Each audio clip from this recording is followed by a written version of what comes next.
अध्यक्ष महोदय श्री मल्लिकार्जुन खड़गे जी, यहाँ पे उपस्थित तमाम नेता, दूसरी पार्टियों से भी जो नेता आए हैं उन सबको भी और राहुल जी को बहुत बहुत स्वागत और मेरी बधाई। मेरे भाई शायद सितंबर से 4 या 5 महीनों से पैदल कन्याकुमारी से लेकर यहाँ तक चलने निकले थे। शुरू में मैंने भी सोचा कि बहुत कैसे जाएगी, कैसे होगा, लोग स्वागत करेंगे, क्या होगा, लेकिन जहाँ जहाँ गए, कन्याकुमारी से लेकर यहाँ श्रीनगर तक, जहाँ जहाँ गए तो लोग बाहर आए। किस लिए आए? किस लिए आए? क्योंकि इस देश में अभी एक जज्बा है। इस देश के संविधान के लिए, इस देश की धरती के लिए, इस देश की अनेकता के लिए एक जज्बा है जो हर एक हिंदुस्तानी के दिल में आज भी है। मैं कश्मीर की जनता, जम्मू की जनता का धन्यवाद देना चाहती हूं कि आपने खुले दिल से हमारा स्वागत किया। जब मेरे भाई कश्मीर की तरफ आ रहे थे तो उन्होंने एक मैसेज भेजा हमें, मुझे और मेरी मां को। उन्होंने कहा कि मुझे एक अजीब सी फीलिंग हो रही है, महसूस हो रहा है कि मैं अपने घर जा रहा हूं।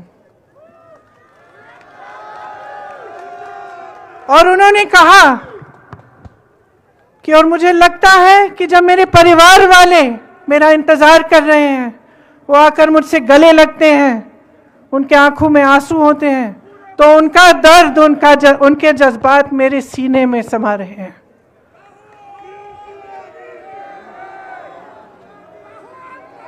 यहां खड़े होते हुए गर्व महसूस हो रहा है कि कांग्रेस पार्टी ने एक ऐसी यात्रा की जिसकी ओर पूरा देश देख रहा है और पूरे देश ने जिसका समर्थन किया। आज जो राजनीति देश में चल रही है, यहां खड़े होकर मैं कह सकती हूं, उस राजनीति से देश की भलाई नहीं हो सकती। जो राजनीति बांटती है, तोड़ती है, वो देश का नुकसान करती है। इसीलिए एक तरह से ये यात्रा एक आध्यात्मिक यात्रा रही कांग्रेस पार्टी के नेताओं के लिए जो इसमें शामिल हुए, अन्य पार्टी के नेताओं के लिए जो इसमें शामिल हुए, और खास तौर से उन यात्रियों के लिए और राहुल जी के लिए जो इतने दिन लगातार देश के एक कोने से दूसरे कोने तक चले। हम सबका कर्तव्य है कि जिस आधार पे ये देश बना, जिस सत्य, अहिंसा और प्रेम के आधार पर इस देश की नींव डली, उसे हम बचा कर रखें, उसे हम बुलंद करें। वही दिखाकर भारत यात्रियों ने हमें दिखाया, एक रास्ता दिखाया है, प्रेम का रास्ता, एकता का रास्ता, सबको एक साथ लेकर चलने का रास्ता।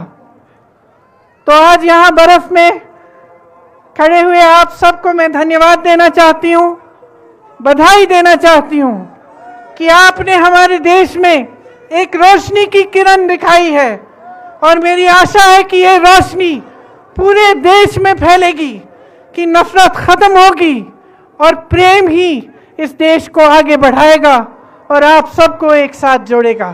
बहुत बहुत धन्यवाद। जय हिंद।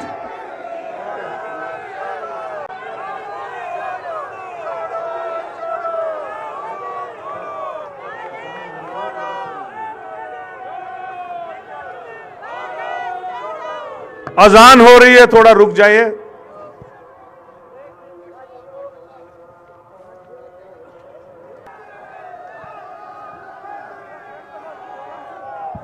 हटो भाई।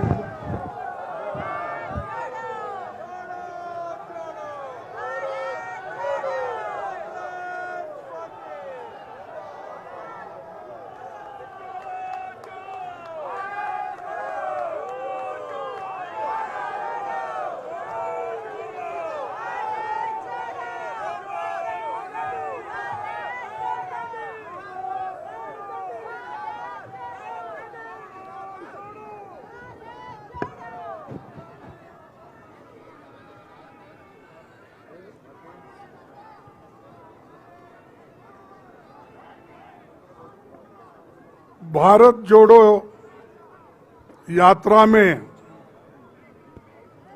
पधारे हुए मेरे भाइयों और बहनों और इस मंच पे बैठे हुए और भारत जोड़ो यात्रा के जो प्रमुख श्री राहुल गांधी जी, प्रियंका गांधी जी और सभी पार्टी के नेता इस मंच पे बैठे हैं। क्षमा करना, समय के अभाव से मैं सभी का नाम नहीं ले सकता, लेकिन मैं उन सबको याद करते हुए सिर्फ चंद बातें बोलूंगा, क्योंकि बर्फ पड़ रही है। ये हम कर्नाटक से आए हैं, ये नई चीज है हमको कि इतना बर्फ पड़े, और अब देखे नहीं एक नया माहौल है।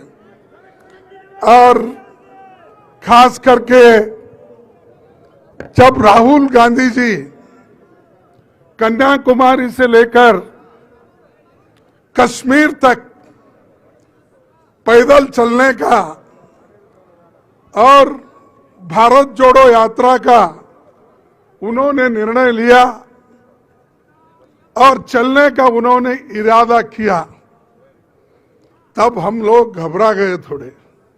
अब प्रियंका जी ने ये बात कही कि जब इतना बड़ा फासला जो कन्याकुमारी से लेकर कश्मीर तक आज यहां पर हम ठहरे हैं, तो हमको घबराहट हो गई, ये कैसा सक्सेस होगा, ये कैसा निर्णय राहुल गांधी जी ने लिया।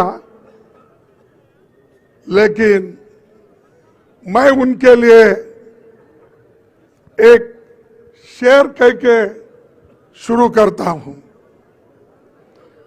इतना बड़ा लंबा रास्ता उन्होंने जो तय किया, तो इसलिए डर मुझे भी लगा फासला देखकर, डर मुझे भी लगा फासला देखकर, पर मैं बढ़ता गया रास्ता देखकर।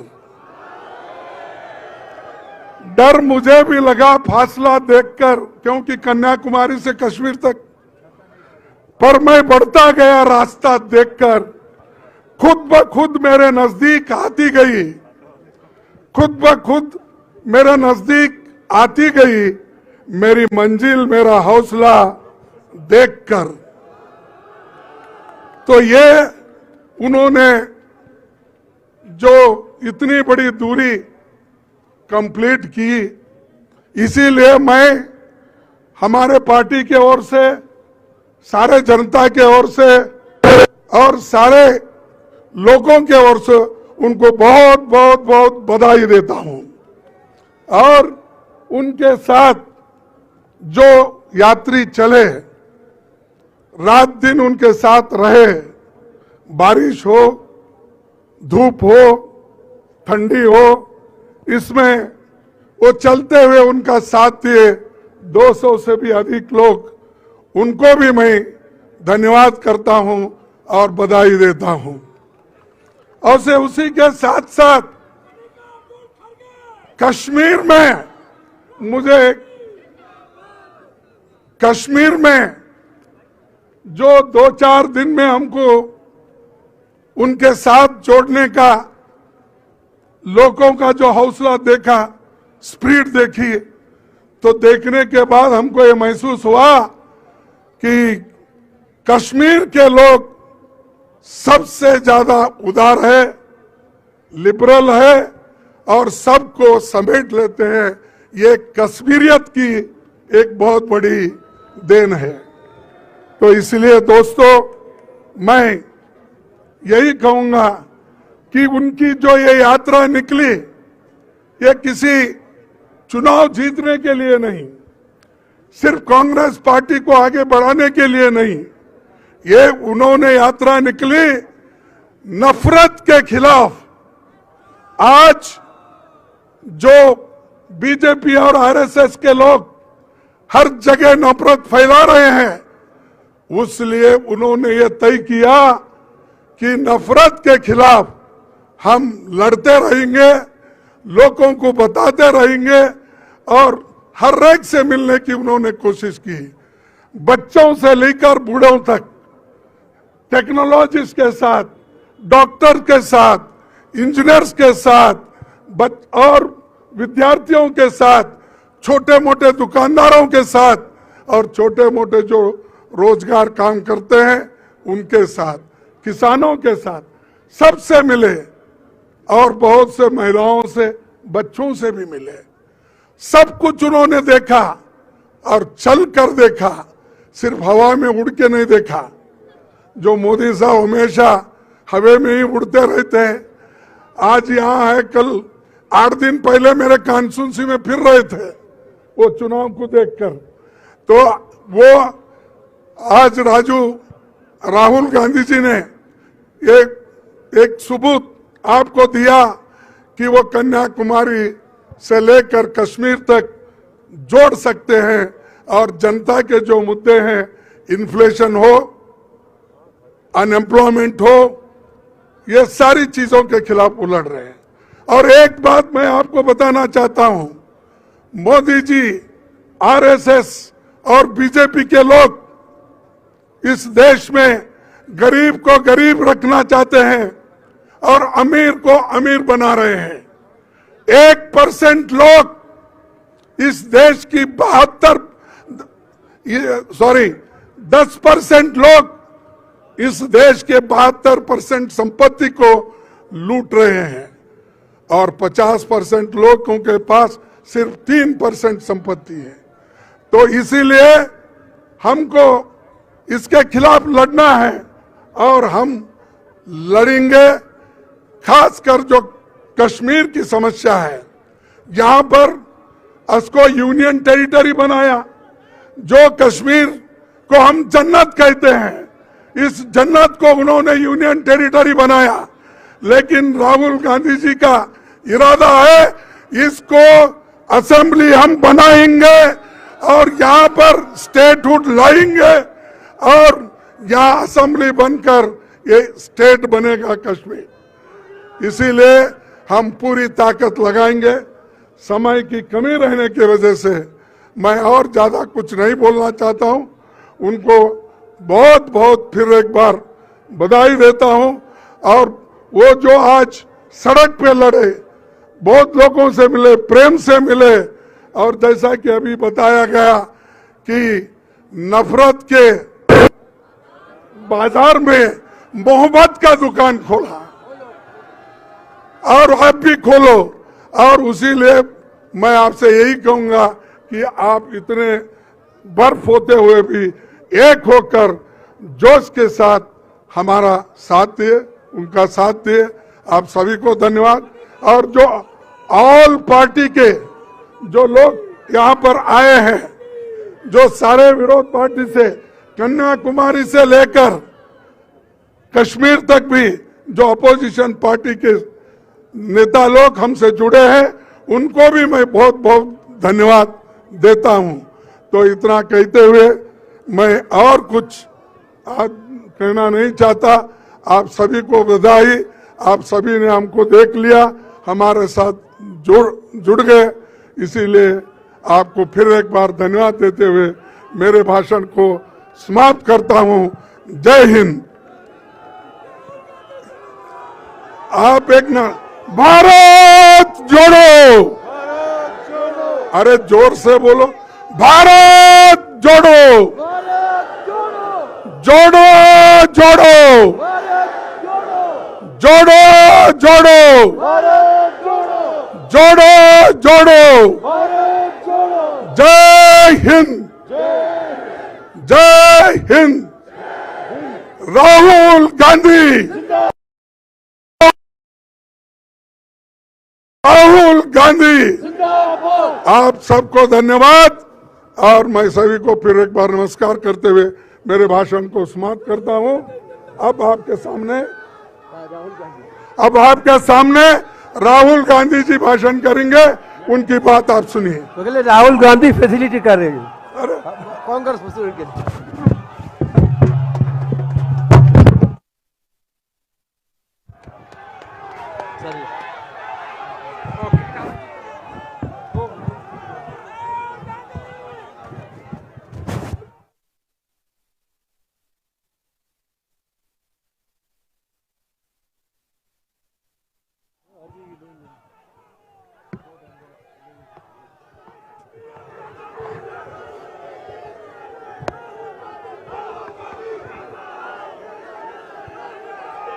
हटा लो, ये कम हट, गैप दे दीजिए मुझे, थोड़ा जगह बना दीजिए।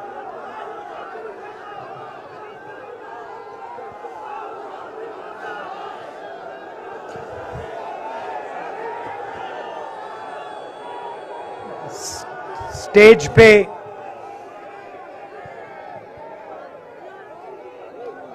वरिष्ठ नेता, कांग्रेस पार्टी के वरिष्ठ नेता, विपक्षी दल के वरिष्ठ नेता, हमारे प्यारे कार्यकर्ता, भाइयों और बहनों, प्रेस के हमारे मित्रों, आप सबका यहां बहुत बहुत स्वागत।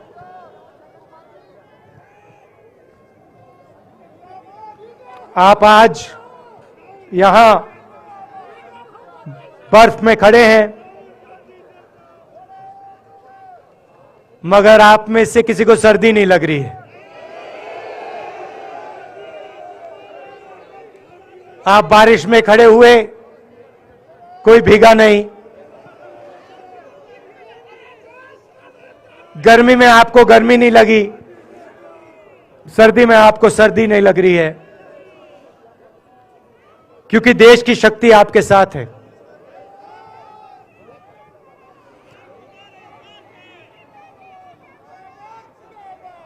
प्रियंका की बात मैं सुन रहा था।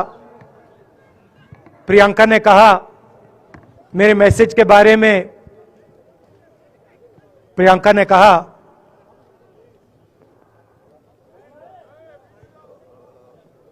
नॉर्मली होता नहीं है, मगर मेरे आंख में आंसू आए।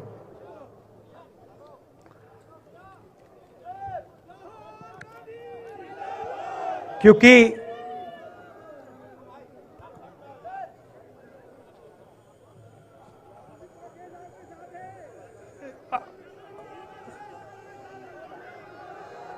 मैं कन्याकुमारी से चला, शुरुआत की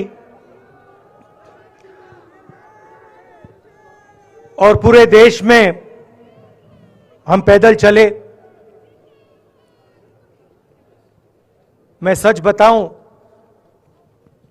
आपको अजीब लगेगा, मगर मैं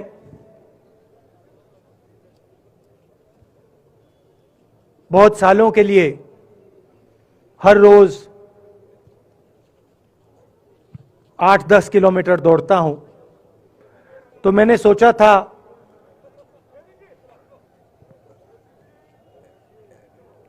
देश कन्याकुमारी से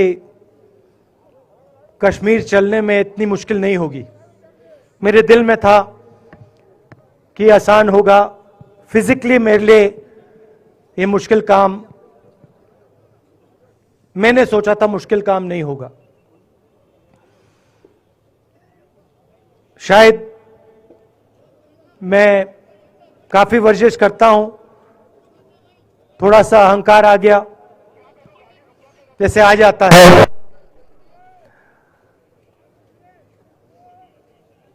मगर फिर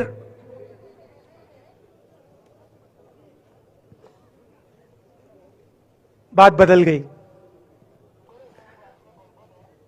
जब मैं छोटा था,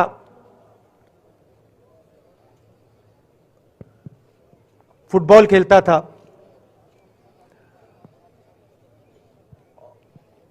और कॉलेज में जब मैं फुटबॉल खेल रहा था, एक बार मुझे बहुत जोरों से घुटने में इंजरी हुई थी।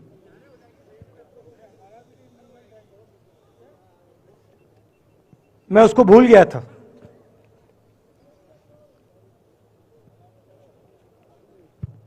घुटने में दर्द नहीं होता था, भूल गया था उसको, दर्द गायब हो गया था। मगर कन्याकुमारी से 5-7 दिन बाद घुटने में प्रॉब्लम आई, और जबरदस्त प्रॉब्लम आई। पूरा अहंकार उतर गया और मैं सोचने लगा, क्या मैं ये जो 3,500 किलोमीटर हैं, क्या मैं इनको चल पाऊंगा या नहीं। तो जो मैंने सोचा था आसान काम होगा, वो काफी मुश्किल हो गया। मगर फिर मैंने किसी ना किसी तरीके से ये काम पूरा कर दिया। बहुत कुछ सीखने को मिला, बहुत कुछ सीखने को मिला। मैं आपको बोलूं तो दर्द सहना पड़ा काफी, मगर सह लिया। और रास्ते में एक दिन मुझे दर्द हो रहा था, काफी दर्द हो रहा था, और मैं सोच रहा था अब 6-7 घंटे और चलने हैं। और उस दिन मुझे लग रहा था कि आज मुश्किल है। और एक छोटी सी बच्ची आई, दौड़ती हुई आई मेरे पास, और मुझे कहती है कि मैंने तुम्हारे लिए कुछ लिखा है, मगर तुम अभी मत पढ़ो, इसको बाद में पढ़ना।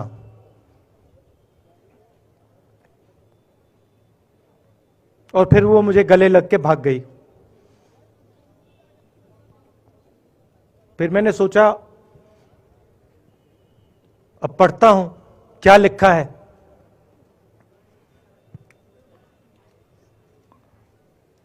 तो उसने लिखा था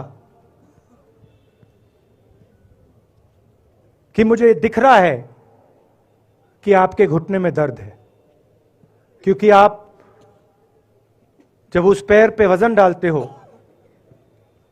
तो आपके चेहरे पे दिखता है कि दर्द है। मगर मैं आपको बताना चाहती हूं कि मैं आपके साथ कन्याकुमारी नहीं चल सकती हूं, क्योंकि मेरे माता पिता नहीं चलने दे रहे हैं। मगर मैं दिल में आपके साथ, आपके साइड में चल रही हूं, क्योंकि मैं जानती हूं कि आप अपने लिए नहीं चल रहे हो, आप मेरे लिए चल रहे हो, और आप मेरे भविष्य के लिए चल रहे हो। और उसी सेकंड में, पता नहीं अजीब सी बात है, उसी सेकंड मेरा दर्द उस दिन के लिए गायब हो गया। दूसरी बात, मैं चल रहा था और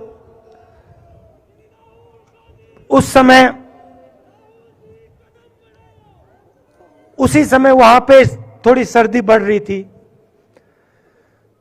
सुबह का समय था और 4 बच्चे आए।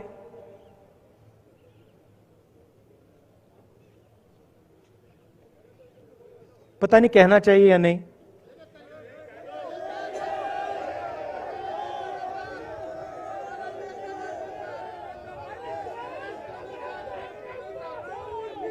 तो कह देता हूं, छोटे से बच्चे थे,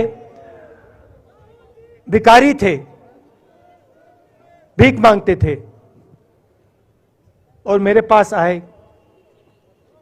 कपड़े नहीं थे, मैंने देखा, शायद मजदूरी भी करते थे तो थोड़ी मट्टी थी उन पे। खैर, मैं ये चीजें देखता नहीं हूं, तो मैं उनके साथ गले लगा, घुटनों पे गया, ऐसे उनको पकड़ा मैंने,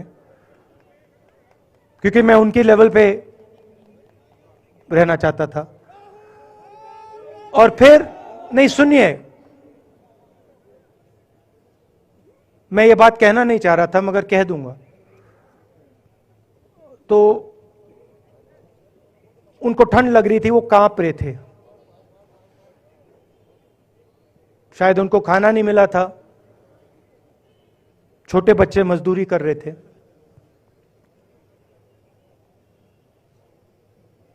तो मैंने सोचा कि अब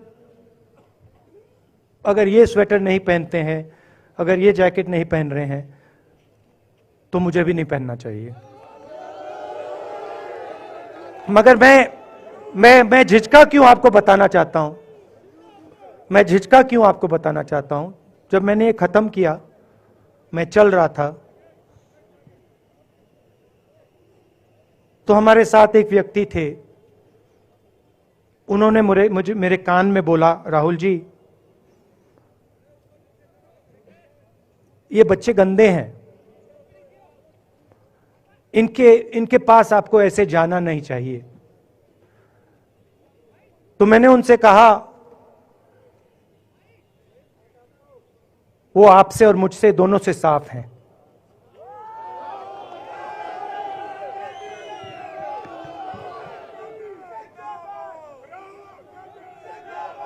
तो देश में कभी कभी यह विचारधारा दिखाई दे जाती है। दूसरी बात आपको बता देता हूं, शायद लोगों को अच्छी ना लगे। जब मैं चल रहा था, आपने देखा होगा कि बहुत सारी महिलाएं रो रही थी। आपने देखा? आपको मालूम है क्यों रो रही थी? नहीं, उसमें से बहुत सारी महिलाएं इमोशनल थी, मुझसे मिलकर रो रही थी। मगर उसमें बहुत सारी ऐसी भी महिलाएं थी जिन्होंने मुझे बोला कि उनके साथ बलात्कार हुआ है, उनको किसी ने मोलेस्ट किया है, उनके किसी रिश्तेदार ने उनको मोलेस्ट किया है। और जब मैं उनसे बोलता था, बहन मैं पुलिस को बताऊं, तो मुझे कहती थी, राहुल जी पुलिस को मत बताइए, हम चाहते हैं कि आपको यह बात मालूम हो, मगर पुलिस को मत बताइए, हमारा और भी नुकसान हो जाएगा। तो ये हमारी देश की सच्चाई है। ऐसी बहुत सारी और मैं कहानियां आपको बता सकता हूं।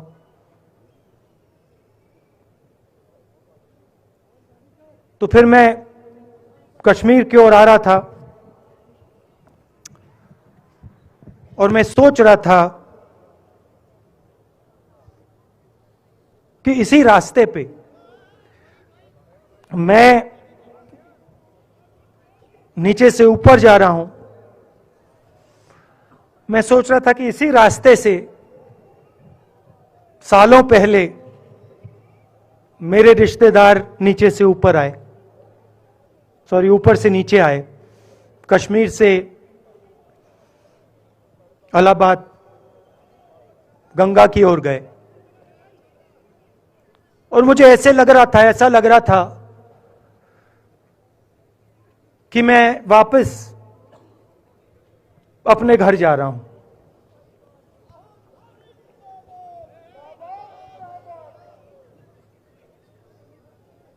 घर मेरे लिए,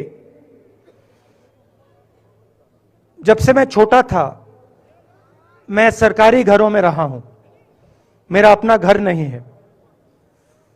तो मेरे लिए घर, जिसको जो स्ट्रक्चर होता है, उसको मैंने कभी घर नहीं माना।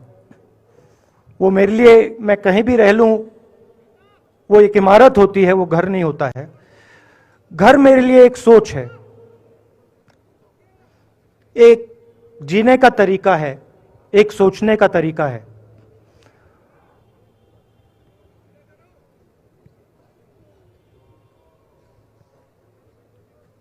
और यहां पे जिस चीज को आप कश्मीरियत कहते हो, उसको मैं अपना घर मानता हूं। अब ये कश्मीरियत है क्या? ये जो शिव जी की सोच है एक तरफ, और थोड़ी सी गहराई में जाएंगे तो उसको शून्यता कहा जा सकता है। अपने आप पर, अपने अहंकार पर, अपने विचारों पर आक्रमण करना, और दूसरी तरफ इस्लाम में जिसको शून्यता यहां कहा जाता है, वहां फना कहा जाता है। सोच वही है। इस्लाम में फना का मतलब अपने ऊपर आक्रमण, अपनी सोच पर आक्रमण, जो हम अपना किला बना देते हैं कि मैं ये हूं, मेरे पास ये है, मेरे पास ये ज्ञान है, मेरे पास ये घर है, उसी किले पर आक्रमण करना, वही है शून्यता, वही है फना। और इस धरती पे ये दो जो विचारधाराएं हैं,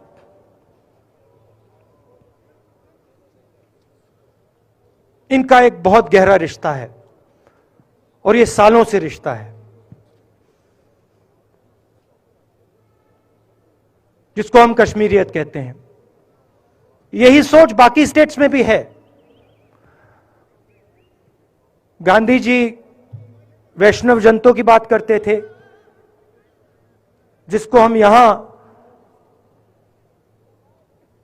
शून्यता, फना कहते हैं, उसको गुजरात में वैष्णव जनतो कहा जाता है। असम में शंकर देव जी ने भी यही बात कही। कर्नाटक से हमारे यहां जो लोग आए हैं, वहां बसवा जी ने यह बात कही। केरल में नारायण गुरु ने ये बात की। महाराष्ट्र ने ज्योतिबा फूले जी ने ये बात की। और यहां इसको हम कश्मीरियत कहते हैं। लोगों को जोड़ना और दूसरों पर आक्रमण नहीं करना, अपने आप पर आक्रमण करना, अपनी कमी देखना।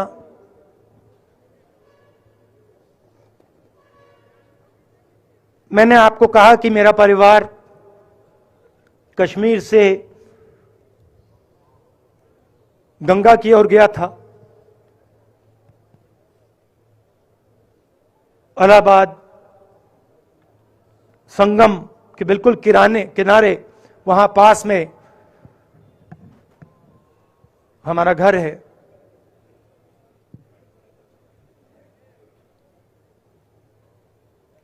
तो जब यहां से वो वहां गए, उन्होंने कश्मीरियत की जो सोच थी उसको गंगा में डाला था।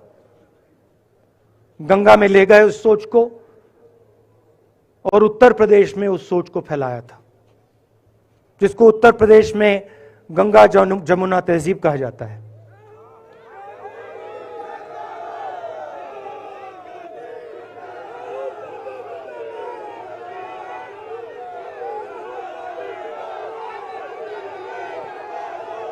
तो उन्होंने, मेरे परिवार ने छोटा सा काम, कोई बड़ा काम नहीं किया। जो आपने उनको सिखाया, जो जम्मू कश्मीर के लोगों ने उनको सिखाया, लद्दाख के लोगों ने सिखाया, क्योंकि उसमें बौद्ध धर्म भी है, उनके पास भी वही सोच, शून्यता की सोच उधर भी है। वो उसको ले गए और उस विचारधारा को, सोच को गंगा में उन्होंने रखा। तो मैं ये सोच रहा था, जब यहां आ रहा था, पैदल चल रहा था, और मुझे सिक्योरिटी वालों ने कहा था कि देखिए, आप पूरे हिंदुस्तान में चल सकते हो,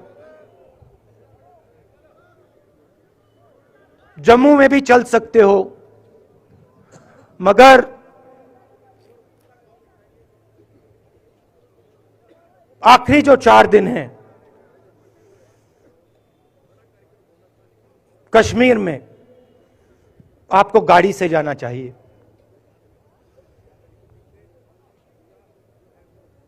वेणुगोपाल जी ने मुझे कहा पहले, और जो ऑर्गेनाइज कर रहे थे उन्होंने कहा,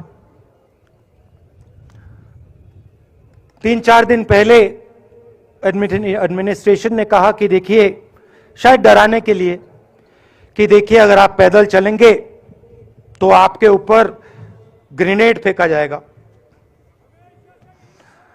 तो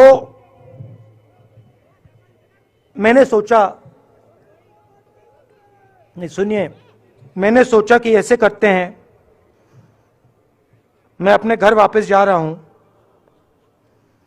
4 दिन पैदल चलूंगा, अपने घर के जो लोग हैं उनके बीच में चलूंगा। और मैंने सोचा कि जो मुझसे नफरत करते हैं उनको क्यों ना मैं एक मौका दूं कि मेरी सफेद शर्ट का रंग बदल दें, लाल कर दें।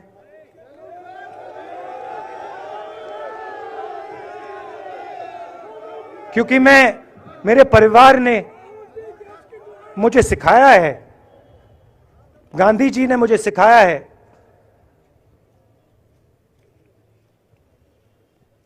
कि अगर जीना है तो डरे बिना जीना है, नहीं तो जीना नहीं है। तो मैंने मौका दिया, मैंने कहा मैं 4 दिन चलूंगा, बदल दो टी शर्ट का रंग, लाल कर दो, देखी जाएगी। मगर जो मैंने सोचा था वही हुआ। जम्मू कश्मीर के लोगों ने मुझे हैंड ग्रेनेड नहीं दिया, अपने दिल खोलकर प्यार दिया, गले लगे।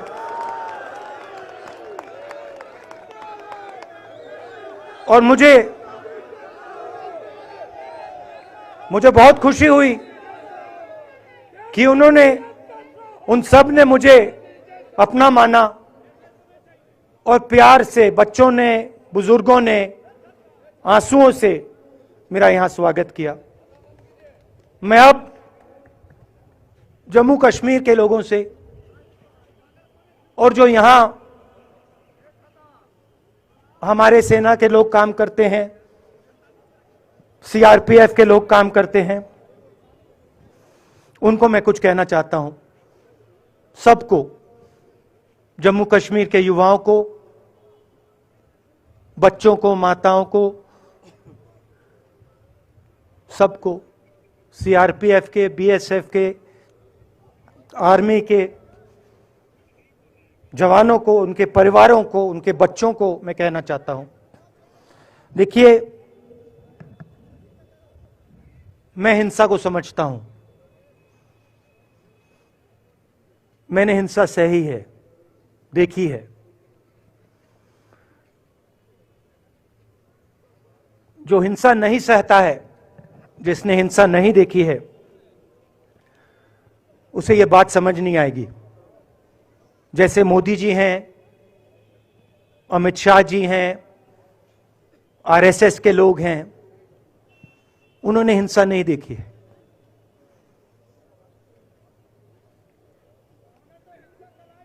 डरते हैं, नहीं डरते हैं, देखिए डरते हैं। यहां पे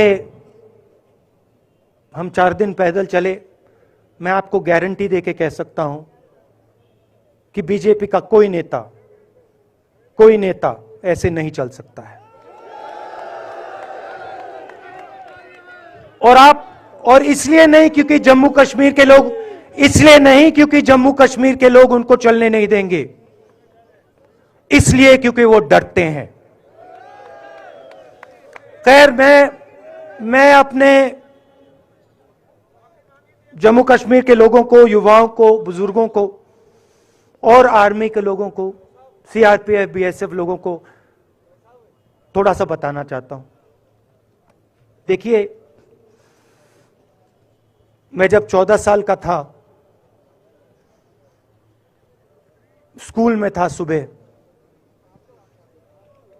ज्योग्राफी की क्लास में था, मैं पढ़ रहा था, सामने बैठा था और मेरी एक टीचर आई, अंदर आई और उसने कहा, राहुल तुम्हें प्रिंसिपल बुला रहा है। मैं बदमाश था, बहुत बदमाश था जब छोटा था। बहन से पूछ सकते हो क्या क्या करता था मैं, अभी भी करता हूं।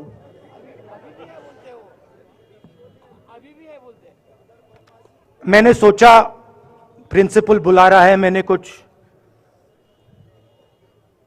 गलती की होगी, अब मार पिटेगी। वहां पे केनिंग होती थी, मैंने सोचा था अब केनिंग होगी मेरी। मगर जब मैं चल रहा था, जिस टीचर ने मुझे बुलाया,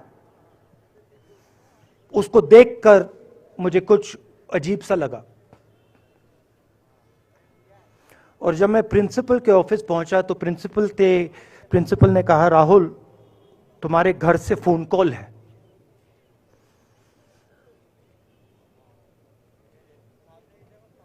और जब मैंने उसके शब्द सुने, मुझे पता लग गया कुछ गलत हो गया है। मेरे पैर कांपे और मैंने जैसे फोन अपने कान पे लगाया तो मेरे मां के साथ एक औरत काम करती है, वो चिल्ला रही थी, राहुल दादी को गोली मार दी, दादी को गोली मार दी, दादी को गोली मार दी। 14 साल का था।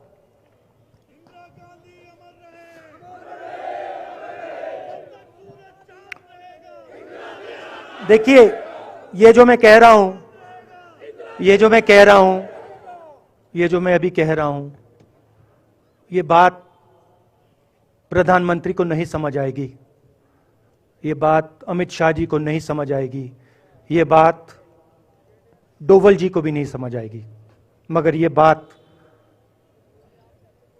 कश्मीर के लोगों को समझ आएगी, ये बात सीआरपीएफ के लोगों को समझ आएगी, ये बात आर्मी के लोगों को समझ आएगी, उनके परिवारों को समझ आएगी।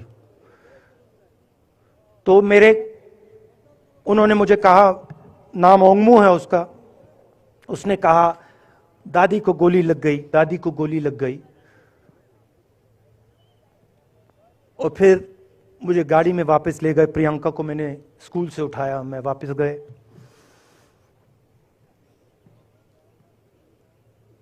और फिर मैंने वो जगह देखी जहां मेरी दादी का खून था।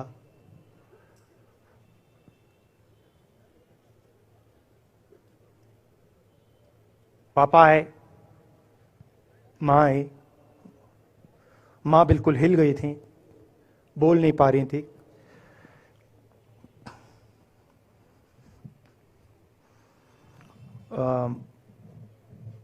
हाँ,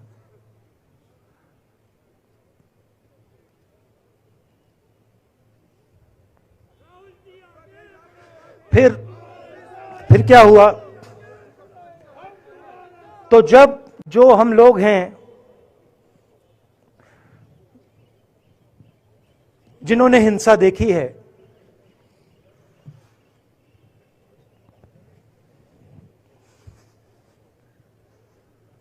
ये जो है ना, इसको हम बिल्कुल दूसरी तरीके से देखते हैं। ये आप सबके लिए टेलीफोन है, ये हमारे लिए सिर्फ टेलीफोन नहीं है।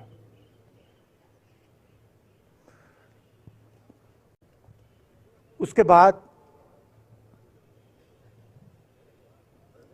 6-7 साल बाद मैं अमेरिका में था और फिर से टेलीफोन आया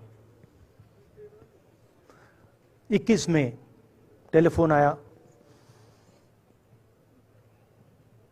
जैसे बहुत सारे, जैसे जो पुलवामा में हमारे सैनिक मरे थे उनके घर टेलीफोन आया होगा,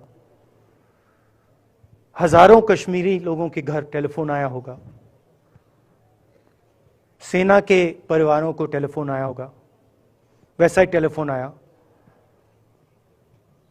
पिता के एक दोस्त थे, उन्होंने मुझे फोन किया और कहा, राहुल बुरी खबर है। मैंने उनसे कहा, मैं जानता हूं, पापा मर गए। कहते हैं हाँ। मैंने कहा धन्यवाद, फोन रख दिया। तो मेरा कहना है जो हिंसा करवाता है, जैसे मोदी जी हैं, अमित शाह जी हैं, अजीत डोवल जी हैं, आरएसएस के लोग हैं, वो इस बात को समझ नहीं सकते हैं, वो दर्द को समझ नहीं सकते हैं। हम समझ सकते हैं। पुलवामा के जो सैनिक थे, उनके बच्चों के दिल में क्या हुआ मैं जानता हूं। मेरे दिल में वही हुआ है जो यहां पे कश्मीर में लोग मरते हैं, उनके दिल में क्या होता है। जब फोन कॉल आता है क्या लगता है, वो मैं समझता हूं, मेरी बहन समझती है।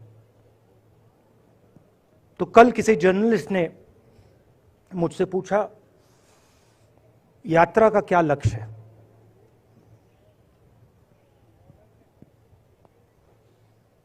कहा कि यात्रा क्या अचीव करना चाहती है, जम्मू कश्मीर में क्या अचीव करना चाहती है। मेरे उस समय दिमाग में आया, मगर मैंने कहा नहीं बोलता हूं, कल भाषण में बोलूंगा।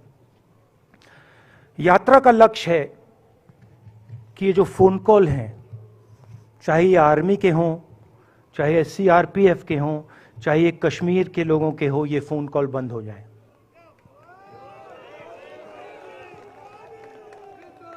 कि ये फोन कॉल किसी बच्चे को, किसी मां को, किसी बेटे को ना लेना पड़े। मेरा लक्ष्य ये जो फोन कॉल हैं, इनको बंद करने का है। अब देखिए, बीजेपी आरएसएस के लोग आक्रमण किस चीज पे कर रहे हैं। मुझे गाली देते हैं, मैं उनका धन्यवाद करता हूं, क्योंकि मैंने आपको शून्यता की बात की, शिव की बात की, उसको मैं समझता हूं और मैं दिल से उनका धन्यवाद करता हूं कि जितना भी वो मेरे ऊपर प्रेशर डालें, जितनी भी गाली लगाएं, जो भी वो करें, उससे मैं सिर्फ सीखता हूं। तो मैं एक प्रकार से उनका धन्यवाद करता हूं। मगर जो मैंने आपको बात बोली पहले, चाहे वो कश्मीरियत है, चाहे वो वैष्णव जनतो है, चाहे वो शंकर देव जी हैं, बसवा हैं, नारायण गुरु हैं, तिरुवल्लुवर हैं, जो तमिलनाडु के बड़े पोएट हैं, फूले जी हैं, और जो कश्मीरियत हैं, ये इस विचारधारा पे आक्रमण कर रहे हैं। और ये जो विचारधाराएं हैं, ये इस देश की नींव है, इस देश की फाउंडेशन है। और आपने जो किया, जो यात्रियों ने किया, हम सब ने किया, इस विचारधारा की रक्षा के लिए किया है। मैंने ये काम अपने लिए नहीं किया, मैं ऐसा काम अपने लिए कभी कर ही नहीं सकता हूं। मैंने ये काम हमारे कांग्रेसी मित्रों को ये अच्छा ना लगे, मगर मैंने ये काम कांग्रेस पार्टी के लिए भी नहीं किया है। मैंने ये काम, और हम सब ने ये काम हिंदुस्तान की जनता के लिए किया है। और हमारी कोशिश है कि जो विचारधारा इस देश की नींव को तोड़ने की कोशिश कर रही है, जो विचारधारा इस देश की नींव को तोड़ने की कोशिश कर रही है, उसके खिलाफ हम खड़े हों, मिलकर खड़े हों, नफरत से नहीं, क्योंकि वो हमारा तरीका नहीं है, मोहब्बत से खड़े हों। मैं जानता हूं कि अगर हम मोहब्बत से खड़े होंगे, प्यार से बात रखेंगे, तो हमें सफलता मिलेगी। और उनकी जो विचारधारा है, उसको हम सिर्फ हराएंगे नहीं, मगर उस विचारधारा को हम उनके दिलों से निकाल देंगे।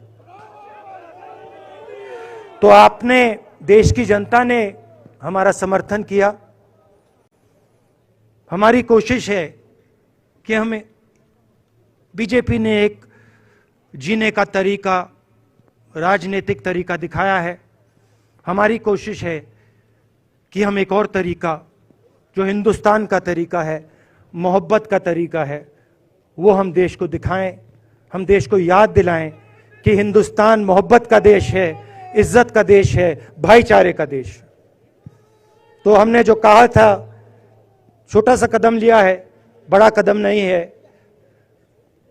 नफरत के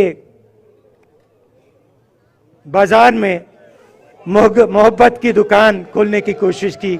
धन्यवाद। जय हिंद।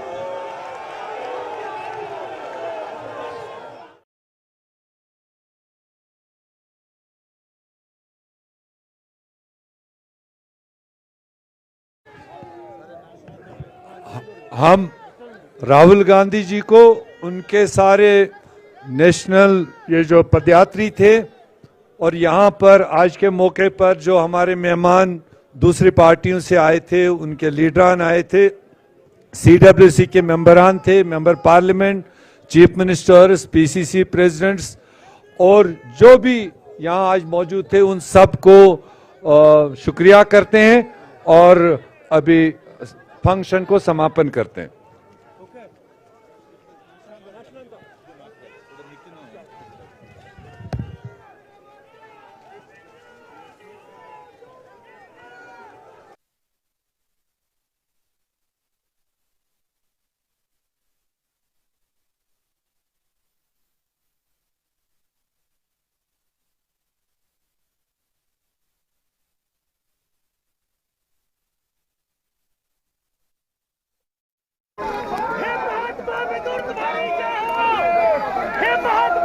तुम्हारी जय हो। जनगण मन अधिनायक जय हे भारत भाग्य विधाता। पंजाब सिंध गुजरात मराठा द्राविड़ उत्कल बंगा। विंध्य हिमाचल यमुना गंगा उज्जल जलधि तरंगा। तव शुभ नामे जागे, तव शुभ आशीष मांगे। गाहे तव जय गाथा, जन गण मंगलदायक जय हे भारत भाग्य विधाता। जय हे जय हे जय हे जय जय जय जय हे।